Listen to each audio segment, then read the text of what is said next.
Dari sisi arkeologi Candi Gatotkaca yang ada di dataran tinggi Dieng merupakan bangunan dari tahap ketiga yaitu setelah dibangunnya Candi Arjuna dan Candi Semar. Nama bangunan candi tersebut diambil dari cerita pewayangan Mahabharata. Menurut para ahli sejarah di komplek Candi Gatotkaca Dieng terdapat 6 bangunan candi, seperti Candi Nakula, Candi Sadewa, Candi Setyaki, Candi Gareng, Candi Petruk dan Candi Gatotkaca.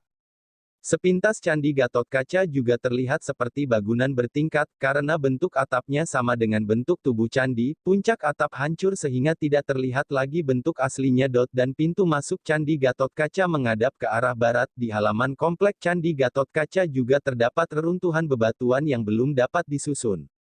Bangunan Candi Gatotkaca Dieng berbentuk palang dengan relung arca menjorok keluar dan dihiasi kalamakara khas yaitu dalam bentuk raksasa kala tanpa rahang bawah. Di dalam bilik candi juga terdapat yoni, namun tidak ditemukan adanya lingga, hanya tempat untuk meletakkan lilin, sebagai penerang di setiap sudut bangunan candi, dan kalau diamati dari susunan bangunan, Candi Gatotkaca bisa dikatakan mirip dengan Candi Dwarawati, hanya saja atap bangunan mempunyai puncak Amalaka.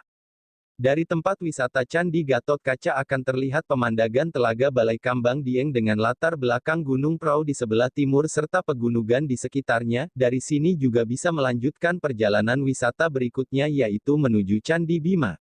Menelisik kisah Raden Gatotkaca. Raden Gatotkaca adalah putra Raden Werkudara yang kedua, ibunya seorang putri raksasa bernama Dewi Arimbi di Pringodani. Pada waktu dilahirkan Gatotkaca berupa raksasa, karena sangat saktinya tidak ada senjata yang dapat memotong tali pusatnya, dan tali pusat itu dapat juga dipotong hanya dengan senjata yang bernama kunta, tetapi sarung senjata tersebut masuk ke dalam perut Gatotkaca, kemudian bisa menambah kesaktiannya. Dengan kehendak dewa-dewa, bayi Gatotkaca itu dimasak di godong. Dikawah candra di muka seperti bubur dan diisi dengan segala kesaktiaan, karena itu Raden Gatotkaca berurat kawat, bertulang besi, berdarah gala-gala, dapat terbang dan duduk di atas awan. Kecepatan Gatotkaca pada waktu terbang di awan bagai halilintar, kesaktian dalam pereng, dapat mencabut leher musuhnya, dengan digunakan pada saat yang penting. Gatotkaca diangkat menjadi raja di Pringodani, dan ia disebut Kesatria Pringodani, karena pemerintahan negara dikuasai oleh keturunan pihak perempuan. Raden Gatotkaca seorang kesatria, yang tak pernah bersolek, hanya berpakaian bersahaja, jauh daripada wanita.